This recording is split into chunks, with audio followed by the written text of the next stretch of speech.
बाबा जी, आपसे मेरा एक सवाल है, आप कहाँ से आए हुए हैं? मैं ग्राम सभा चुरिया क्षेत्र लार देवरिया उत्तर प्रदेश से चल करके इस लखनऊ की क्रांतिकारी धरती पर आया हूँ।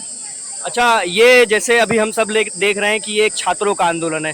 क्या ये छात्रों का आंदोलन धर्म और राजनीति की तरफ तो नहीं मुड़ रहा है? नहीं, बिल्कुल। देखिए, मैं अपनी व्यक्तिगत बात बता रहा हूँ कि मैं किसी पार्टी और जाति से नहीं हूँ, किसी जाति धर्म मत मजहब के आधार पर आप लोगों के बीच में नहीं आया हूँ, बल्कि मैं एक युवा होने के नाते, मैं एक शोषित होने के नाते, मैं इस उत्तर प्रदेश का एक नागरिक होने के नाते मैं आया हूं और सरकार से निवेदन करने आया हूं कि ये किसी धार्मिक जुलूस के ये लाखों की संख्या में लोग नहीं है, ये किसी पार्टियों द्वारा किराए पर बस करके इन युवाओं को नहीं भेजा गया है, बल्कि ये अपने माँ बाप के पसीने के कमाई से ये आप लोगों के बीच में हजारों किलोमीटर से चल करके और यहाँ पर आए और सरकार से मांग कर रहे हैं कि सरकार इन युवाओं के साथ न्याय करें, कोई अध्यादेश लाए और इन युवाओं को यहाँ गारंटी दे कि जिस तरीके से हमारे संवैधानिक पदों का, सांसदों विधायकों का मात्र 6 महीने के अंदर उनके जब भी कोई पद खाली होता है तो उनको निर्वाचन करा करके उनके संवैधानिक पदों पर रखा जाता है, ठीक उसी प्रकार से अगर किसी भी विभाग में कोई भी पद खाली होता है तो सरकार अध्यादेश लाए और यहाँ गारंटी दे कि मात्र 1 सालों के अंदर अगर कोई भी सरकारी पद खाली होते हैं तो सरकार उसको भरने का कार्य करेगी।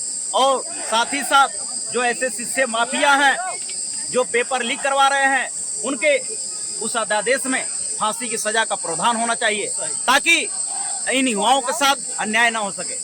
अच्छा, इसका जैसे अभी जो पेपर लीक इतना सब हो रहा है, जो छात्र आंदोलन चल रहा है, इसका काफ़ी सारे छात्र, काफ़ी क्या लगभग छात्र यही कह रहे हैं कि शिक्षा मंत्री को इस्तीफा देना चाहिए। क्या इस्तीफा देने से ही सही हो जाएगा या सिस्टम को सही करना पड़ेगा? इस पर आप क्या कहना? देखिए, मैं इस सिस्टम के खिलाफ हूँ और चाहे वो शिक्षा मंत्री जी हों, मुख्यमंत्री जी हों, प्रधानमंत्री जी हों, जो भी ये संवैधानिक पद हैं ये आम जनता ने ही दिया है। ये सर्वविदित है कि उत्तर प्रदेश के साथ साथ इस देश की 65 से 70% ये युवा हैं और ये युवाओं का देश है और मुझे लगता है कि जब तक इन युवाओं की उस लोकतंत्र में हिस्सेदारी नहीं होगी तब तक 65 से 70 साल वाला, 50 साल वाला इन युवाओं का दुख दर्द को कोई नहीं समझ सकता है।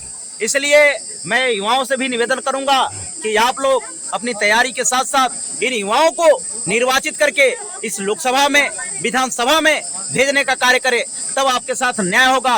रही इस्तीफा की बात, तो ये जो कुर्सी की पावर है ये आम जनता ने ही दिया है। अगर आप अपने कर्तव्यों का निर्वहन नहीं कर पा रहे हैं तो आपको नैतिक आधार पर शिक्षा से, अपने पद से इस्तीफा दे देना चाहिए। बहुत बहुत धन्यवाद। देखो, जैसे आप देख सकते हैं कि एक योगी जी, बाबा जी भी आए हुए हैं इस प्रोटेस्ट में और उनसे मैंने यही सवाल पूछा कि क्या ये जो प्रोटेस्ट है कहीं ऐसा ना हो कि ये राजनीतिक और धार्मिक प्रोटेस्ट में बदल जाए। छात्रों का जो प्रोटेस्ट हो रहा है इस पर जो है हावी हो जाए ये राजनीतिक और धार्मिक दल वाले। बाकी बाबा जी की बात तो हमने सुन ली। अब आइए कुछ और छात्रों से बात करते हैं, उनका क्या कहना है इस मामले में उसको भी जानते हैं।